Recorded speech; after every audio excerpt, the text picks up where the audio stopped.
ఇప్పుడు నువ్వు ఆటో తోలుతున్నావు కదమ్మా, అవును సార్. సొంత ఆటోనా? సొంత ఆటో సార్. పెట్రోలా డీజిలా? డీజిలే సార్. డీజిల్. దీన్ని ఇప్పుడు ఎలక్ట్రికల్ వెహికల్ గా మార్చుకుంటే నీకు ఖర్చు తగ్గుతుంది కదా? తగ్గుతుంది సార్. ఏమైనా ఆలోచించావా దిశగా? ఆలోచించాను కానీ సార్, అది తీసుకోవాలంటే 3 లక్షల పైన కాస్ట్ అవుతుంది సార్. ఎలక్ట్రికల్ వెహికల్స్ గా కన్వర్ట్ చేసుకుంటే ఆటోమేటిక్ గా నీ కాస్ట్ తగ్గుతుంది, ఖర్చు తగ్గుతుంది, ఆదాయం పెరుగుతుంది. నేను మొట్టమొదటిసారిగా నీ వెహికల్ తోనే స్టార్ట్ చేస్తా. ఎలక్ట్రికల్ వెహికల్ ఇంట్లోనే ఛార్జ్ చేసుకోవచ్చు నువ్వు.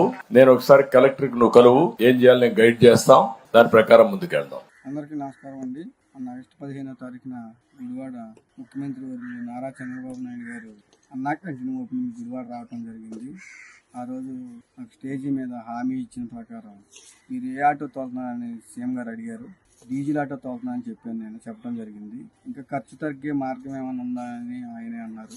ఎలక్ట్రికల్ ఆటో ఇస్తానని అక్కడ స్టేజీ మీద నాకు వాగ్దానం చేశారు. అన్నమాట ప్రకారం ఈ ఆటో నాకు ఇప్పించారు.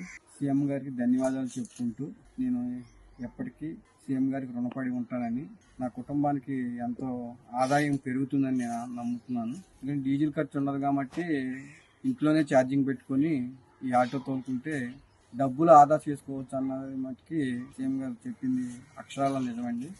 సీఎం గారికి నేను రుణపడి ఉంటాను. సీఎం గారికి ధన్యవాదాలు. జీవితాంతం సీఎం గారి పేరు చెప్పుకుంటానని తెలియజేసుకుంటాను.